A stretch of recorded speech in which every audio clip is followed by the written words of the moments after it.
여러분들은 시끄러운 게 좋으십니까? 아니면 조용한 게 좋으십니까? 또 조금 한가로운 게 좋으십니까? 아니면 아주 바쁜 게 좋으신가요? 아마 대부분의 사람들은 좀 조용하고 한가로운 것이 좋다고 말할 것 같습니다. 여러분은 도시에 사는 게 좋습니까? 아니면 한가로운 전원에 사는 게 더 좋습니까? 물론 뭐 나이나 성향에 따라 다를 것 같기는 하지만 그래도 많은 사람이 조금 조용하고 한가로운 그런 전원 생활을 바랄 것 같기도 합니다. 하지만 그렇게 조용하고 한가로운 전원 생활을 하고 싶다고 말하면서도 정작 한적한 곳으로 가는 것은 굉장히 두렵고 망설여지는 일이기도 합니다. 왜냐하면 사람들이 원하는 것과 익숙한 것은 다르기 때문입니다. 그러니까 조용한 것을 선호하고 북적거리는 걸 선호하지 않는다고 하더라도 어쩌면 북적거리는 것에 조금은 익숙해져 있을 수 있다는 겁니다. 그래서 가끔은 한적한 곳에서 새소리 물소리 묻혀서 살면 좋겠다는 생각이 들기도 하지만 아마 실제로 가서 살다 보면 며칠 지나지 않아서 답답함을 느끼게 될 거고 불편함을 느낄 수도 있게 된다라는 것이죠. 아마 예배에 대한 분위기도 우리가 그럴 것 같습니다. 예배를 시작하기 전에 서로 어떻게 지내는지, 요즘 어떤 드라마가 어떻더라, 뭐 국가대표 축구 경기가 재미있었다는 등 뭐 그런 이야기로 시끌벅적하게 교인들이 서로 교제하는 그런 분위기를 선호하고 또 원하는 분들도 있을 겁니다. 반면에 교회는 하나님께 예배하는 곳이니까 엄숙해야 한다. 그래서 예배를 시작하기 전이어도 경건하게 마음의 준비를 하는 그런 조용하고 엄숙한 분위기를 선호하고 또 원하는 분들도 있을 겁니다. 물론 그러한 엄숙함이 경건은 아닙니다. 그렇다고 자유스러움 또한 경건을 의미하는 것도 아닙니다. 그래서 두 분위기 나름대로 장단점이 있을 수 있겠는데 보수적이고 뭐 전통적인 거에 익숙한 분들은 교회는 좀 엄숙하고 조용해야 한다는 생각이 있을 것 같고, 진보적이고 새로운 것에 열린 분들은 자연스럽고 또 자유스러움을 추구할 것 같습니다. 그렇다면 오늘 본문에서 예수님의 마음은 어떤 마음이었을까요? 예수님께서 예루살렘 성전에서 평소 예수님답지 않게 상을 엎으실 만큼 왜 그렇게 분노하셨을까요? 그렇게 분노하셨던 예수님의 마음은 도대체 어떤 마음이었냐라는 겁니다. 예수님께서는 공생애를 시작하시고 일반적으로 세 번의 유월절을 보내셨다고 여겨지고 그때마다 예루살렘에 가셨습니다. 그리고 오늘 마태복음에 나오는 이 사건은 예수님께서 세 번째 유월절을 예루살렘에서 보내시는, 즉 공생애 가운데 마지막 유월절 때 일어났던 일이었을 거라고 짐작을 합니다. 이 공생애 가운데 마지막 유월절을 지키기 위해서 예수님께서 예루살렘에 들어오실 때 예수님은 나귀 새끼를 타고 많은 사람들의 환호와 호의 가운데 들어오셨습니다. 그래서 예수님 주변에는 따라다니는 많은 사람들이 있었습니다. 그러한 상황에서 예수님께서는 오늘 성전에 가셨죠. 그리고 이방인들에게 허락되었던 이방인의 뜰에 들어가셨을 때 그곳은 정말로 시끄럽기 이를 데 없었습니다. 왜냐하면 장사하는 사람들, 돈 바꾸는 사람들, 비둘기 파는 사람들이 있어서 물건을 사고 파느라 아주 소란스럽게 하고 있었기 때문입니다. 그런데 사실 예수님께 뭐 이런 시끄러움은 낯선 것이 아닙니다. 왜냐하면 예수님은 그럴 의도는 없었겠지만 예수님이 가시는 곳에는 언제나 문제가 일어나기 일쑤였고 제자들하고 조용하게 말씀을 나눌 때가 아니라면 예수님께서 가셨던 곳은 수많은 인파가 몰렸기 때문에 조용할 수 없었을 겁니다. 예전에 기도원에서 그런 집회할 때를 보면 아픈 사람 나오라고 해서 고쳐졌다고 하고, 혹여나 목발을 짚고 나온 사람이 목발을 던지고 몇 걸음이라도 걸으면 거기는 박수를 치고 소리를 지르고 아주 난리가 납니다.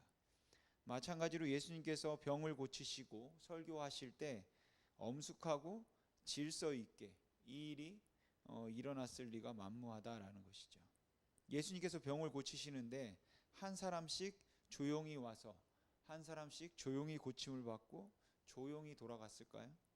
맹인이 눈을 뜨고 난 다음에 눈이 떠졌구나 하고 조용히 가고, 그 다음에 걷지 못하던 사람이 일어나서 걸으면서 조용히 가야지 하고 살금살금 까치발로 걸어 나가고, 이렇게 조용조용 그러한 일들이 일어나지는 않았을 겁니다. 아마 울고 불고 소리 지르고 난리가 났을 것 같습니다. 시장통은 저리 가라였을 거라고 생각이 들죠. 근데 그날 성전뜰이 그런 시장통이었습니다. 그리고 예수님께서는 성전뜰에서 사람들이 장사하는 것을 보시고는 그 사람들을 쫓아내시고 상을 뒤집어 엎으셨습니다. 근데 여러분들도 아시겠지만 일반적으로 장사하는 사람들이 얼마나 힘겹게 호객 행위를 해야 하고 또 그 물건을 얼마나 힘들게 매매합니까? 그리고 그런 사정을 예수님께서 아셨다면 그렇게 뒤집어 엎고 쫓아내실 일을 하면 안 되는 것 아닌가요?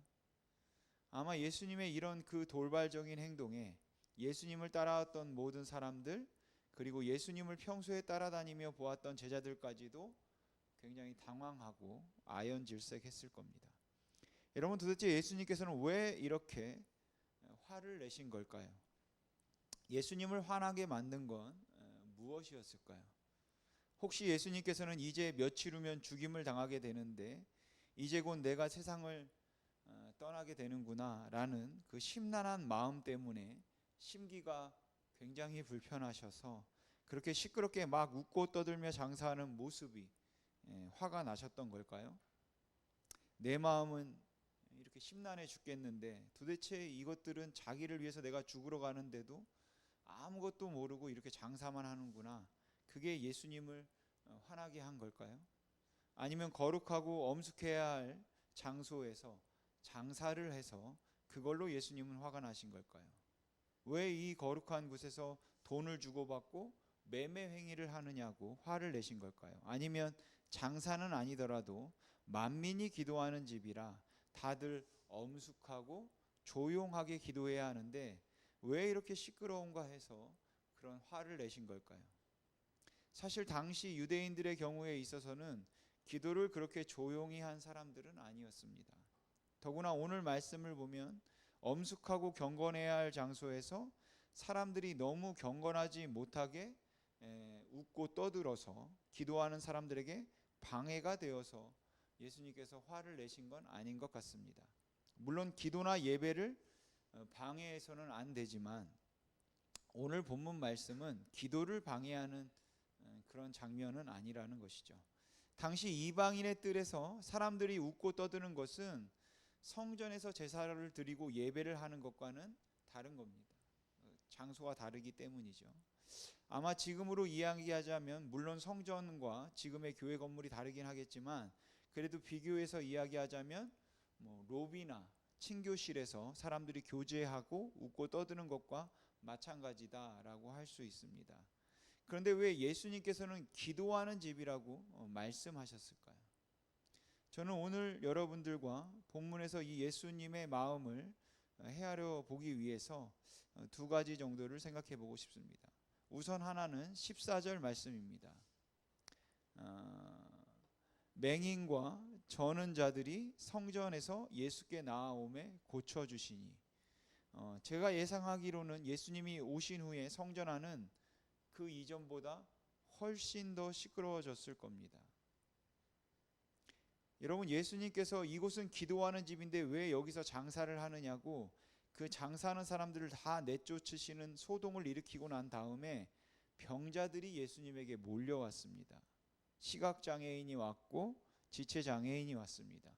부정하다 여겨져서 주변을 항상 맴돌고 근처에 가까이 가지도 못했던 사람들이 예수님께 나아온 겁니다. 그리고 예수님께서 그들의 병을 고쳐주셨습니다. 그럼 여러분, 예수님께서 병을 고치시면서 이곳은 만민이 기도하는 집이니까 좀 조용히 해라, 거룩한 하나님의 집이니까 병이 나도 호들갑 떨지 말고 걷지 못하던 사람이 일어나서 걸어도 까치발하고 살짝 나가라, 그래서 한 사람씩 한 사람씩 쥐죽은 듯이 와서 기도받고 병 낫고 조용히 가고 기도받고 병 낫고 조용히 나가고, 그렇게 성전 밖으로 여러분 나갔을 거라고 생각하십니까? 틀림없이 아닐 겁니다. 서로 예수님께 기도 한번 받아보려고 예수님의 눈과 한번 마주쳐 보려고 난리 쳤을 겁니다. 여러분 병이 나았다면 평생의 한이 풀린 겁니다.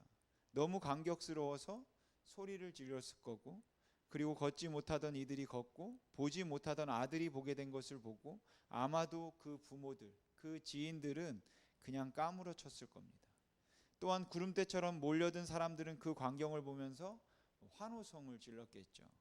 그리고 누군가는 혹 집에 장애인이 있다면 그 식구를 데려오고 싶어서 사람들을 미치고 자기 집으로 뛰어가기도 했을 겁니다. 그래서 예루살렘 성에 들어올 때부터 호산나를 외치며 따라왔던 어린아이들이 더 소리질러 호산나를 외쳤습니다. 그래서 예수님이 오시고 난 후에는 그 성전은 더 난리 법석 시작통이 됐다라는 것이죠. 그런데 재미있는 일이 벌어졌습니다. 대제사장들과 서기관들이 화가 난 겁니다. 조금 전까지만 해도 예수님께서 화를 내시면서 장사하는 사람들을 모두 내쫓으셨는데 이번에는 당시 종교 지도자들이 화가 난 겁니다. 물론 어린이들이 예수님을 향해 호산나 다윗의 자손이라고 외친 것 때문에 화가 났다고 예수님께 따지기는 했지만, 어쩌면 그 마음 한구석에는 이 거룩한 하나님의 성전에서 일어난 소동이 아주 못마땅했을지도 모릅니다. 그래서 예수님의 마음이 하나님의 집은 엄숙하고 거룩해야 한다는 데 있었다면 대제사장과 그 종교지자들의 불편함에 예수님은 멋쩍었을 겁니다. 왜냐하면 예수님은 기존보다 더 시끄럽게 만들었으니까요. 두 번째는 예수님께서 너희가 만민이 기도하는 집을 시장통으로 만들었구나 라고 말씀하지 않으시고 만민이 기도하는 집을 강도의 소굴로 만들었도다 라고 말씀을 하셨다는 겁니다. 그러니까 예수님을 노엽게 한 것은 성전에서 시끄럽게 떠들었다는 것이 아니라 하나님의 집을 강도의 소굴로 만들었다는 것입니다.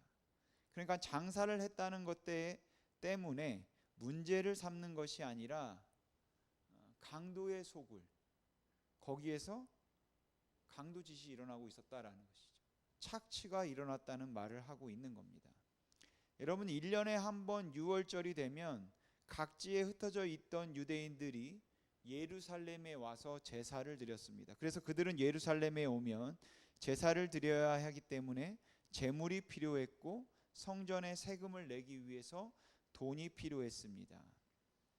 그런데 먼 곳에서 오는 사람들은 불편하게 이를 데가 없었죠. 집에서 기르는 양이나 염소를 가지고 와서 드리려고 하면 그 먼 거리를 여행하는 중에 병들기가 십상이기 때문입니다. 그래서 이들의 편의를 위해서 성전에서 제물을 팔고 또 돈을 교환해 줬던 것이죠. 그렇게 제물의 온전함을 유지하기 어려웠고, 그렇게 설령 잘 가지고 왔다 하더라도 그게 온전한 제물이 되기 위해서는 제사장들의 검사를 통과해야 합니다. 제사장들의 검사를 받아야 하는데 직접 집에서 가져온 양이나 염소는 웬만하면 그 검사에서 다 떨어졌습니다. 일부러 흠이 있다고 트집을 잡아서 떨어뜨리기 일쑤였다라는 것이죠. 그리고 오늘 본문을 보면 예수님께서 특별히 비둘기 파는 사람들의 상을 엎으셨다라고 말합니다. 이걸 보고 어떤 사람들은 소나 양이나 염소를 파는 것도 아니고 그 작은 비둘기를 파는 사람들이었다면 그 파는 사람도 넉넉하지 않은 사람들이었을 텐데 그들의 상을 엎으시면 어떻게 하냐라고 하면서 예수님의 행동이 신중하지 못했다 이렇게 말하기도 합니다. 그런데 우리는 여기서 이걸 생각해 봐야 합니다. 도대체 누가 비둘기로 제물을 드리는가? 누가 비둘기로 제물을 드리냐라는 것이죠. 그들은 소나 양을 제물로 드릴 수 없는 아주 가난한 사람들이다라는 것이에요. 그렇게 가난한 사람들만 비둘기로 제물을 드리는 겁니다. 그래서 이 비둘기를 제물로 드리기 위해서는 그들이 얼마나 가난한가 하는 것을 또 제사장에게 허락을 받아야 합니다. 그러니까 정말 가난한 자들이다라는 것이에요. 그렇게 그들은 너무 가난해서 양이나 염소로 제물을 드릴 수 없는 불쌍한 사람들인데 그들의 것을 착취하면 안 되는 것이죠.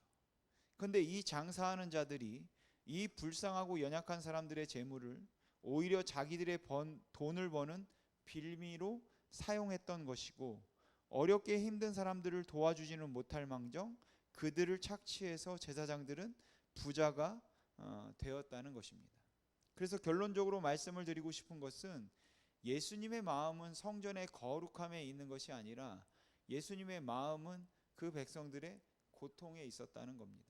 그러니까 예수님의 마음은 이 하나님의 성전이 얼마나 거룩해야 하는가, 기도하는 집이니까 얼마나 엄숙하고 경건해야 하는가, 그것이 아니라 그 거룩한 백성들을 불쌍히 여기는 거기에 마음이 있었다는 것입니다. 다시 말해서 예수님은 성전을 보면서 하나님의 집이 어쩌다 이 모양 이 꼴이 되었나, 하나님의 교회가 어쩌다 이렇게 되었나, 이것을 생각하신 것이 아니라 예수님께서는 예배하기 위해 찾아왔지만 이 종교 지도자들의 횡포에 힘겹게, 사실은 뭐 이 일도 백성들의 편의를 위해서 좋은 의도로 시작했지만 종교 지도자들은 그걸로 돈을 벌고 있었습니다.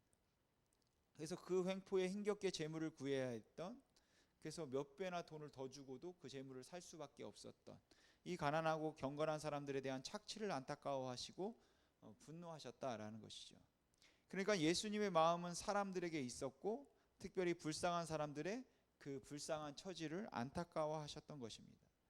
예수님은 먼 곳에서 제사를 드리기 위해서 온 사람들이 특히 가난해서 성전에서 파는 재물을 살 수 없었기 때문에 처음부터 그냥 집에서 기르던 것을 가지고 와야 했던 사람들이 제사장들에게 좀 통과시켜 달라고 통사정을 하고, 또한 비싼 재물을 살 수 없는 형편에 좌절하고, 그 흔한 비둘기조차 몇 배의 돈을 내야 해서 바닥이 보이는 주머니를 뒤적거리며 망설이는 그 백성들을 보고 예수님께서는 안타까워하시고 화를 내셨다라는 것이죠. 그렇게 예수님의 마음은 거룩한 성전에 대한 정의로움보다는 가난한 사람들의 불쌍함에 더 기울어져 있었다는 것입니다. 여러분, 예수님이 교회를 보면서 안타까워하시는 것은 그 안에 경건해 보이는 화려함과 엄숙함이 없다는 것이 아닙니다. 예배가 매끄럽고 부드럽게 진행되지 않는다는 것이 우리 주님의 마음을 언짢게 하는 것이 아니다라는 것이에요. 물론 경건하고 엄숙하면 좋습니다. 숨소리도 들릴 만큼 사람들이 집중해서 기도하고 찬송하고 말씀을 묵상할 수 있다면 뭐 그거 자체를 나쁘다고 말할 것은 아니겠죠. 하지만 그렇지 못하다고 해서 주님이 교회답지 않다고 말씀하신 건 아니라는 겁니다. 예배 중에 어린아이가 울고 어린아이들이 뛰어다닌다 할지라도 주님은 교회가 무슨 시장통인 줄 아냐, 좀 조용히 하라고 엄숙하라고 말씀하지 않으신다라는 것이죠. 물론 저는 신경이 쓰이기는 하지만 그래도 저희가 예배 시간에 아이가 울고 움직이고 어르신들이 큰 소리로 말해도 너무 우리가 눈치를 주지 않았으면 좋겠습니다. 어르신들은 뭐 잘 안 들려서 그러는 거 아니겠습니까? 남도 그렇게 잘 안 들리는 줄 알고 큰 소리로 말하는데, 그런 것들도 우리가 좀 이해할 수 있으면 좋겠고, 우리가 뭐 여기뿐만 아니라 다른 곳에 가서 예배를 드릴 때도 아이들이 소리를 내고 움직여도 웃어줄 수 있고, 뭐 아기와 함께 예배드리는 부모가 아이가 울어서 당황해도 괜찮다고 한번 웃어줄 수 있으면 우리가 그런 모습이 교회답지 않을까 생각합니다. 근데 기본적으로 휴대폰은 미리 끄거나 진동으로 바꿀 수 있으니까, 물론 실수로 까먹을 수도 있긴 하겠지만 그래도 휴대폰 소리는 안 나면 우리가 좋을 것 같습니다. 여러분, 우리 주님은 사람들을 불쌍히 여기셨습니다. 가난하게 사는 그 사람들이 불쌍했고, 힘들게 사는 사람들이 불쌍해서 그들을 착취하는 그 사람들을 주님은 참을 수가 없었다라는 것이죠. 그리고 예수님께서 장사하는 사람들을 쫓아내시고 난 후에 바로 그곳에서 각종 병자들이 찾아오고 그 찾아온 병자들을 바로 거기에서, 그 성전에서 고쳐주셨다는 것이 예수님의 마음이 사람에게 있었다라는 것을 어디에 있었는지를 증명하기에 충분합니다. 사랑하는 성도 여러분, 주님이 다시 오실 때 정의와 평화가 온전히 이루어지겠지만, 주님이 오실 때까지 주님의 제자들이, 그리고 이 교회가 사람들을 좀 불쌍히 여기고 사람을 사랑해 주기를 우리 주님은 원하신다라는 것을 우리가 기억했으면 좋겠습니다. 여러분, 주님은 교회라는 이 조직 그리고 이 시스템을 기뻐하시는 것이 아니라 교회를 이루는 사람들을 기뻐하십니다. 그런데 오늘날 너무 많은 경우에 교회라는 조직에 관심이 너무 많고 예배라는 행위에 너무 관심이 많이 있다라는 것이죠. 마치 그게 주님이 기뻐하시는 것처럼 생각해서 그런 것 같습니다. 하나님은 예배라는 행위를 기뻐하시는 것이 아니라 예배하는 사람들을 기뻐하시는 겁니다. 하나님께서는 단순히 교회라는 조직을 기뻐하고 계시는 것이 아니라 교회의 그 화려하고 유려한 예배 시스템을 기뻐하시는 것이 아니라 하나님의 백성들의 공동체를 기뻐하시는 것입니다. 필립 얀시는 교회, 나의 고민, 나의 사랑이라는 책에서 자기가 다니는 교회는 굉장히 어수선하고 시끄러운 교회이지만 은혜가 넘치는 교회라고 그렇게 자기 교회를 자랑하면서 다함이 없는 하나님의 사랑을 선으로 베풀고 인내하며 참아줄 수 있는 곳이 바로 은혜가 있는 교회다라고 그렇게 말했습니다.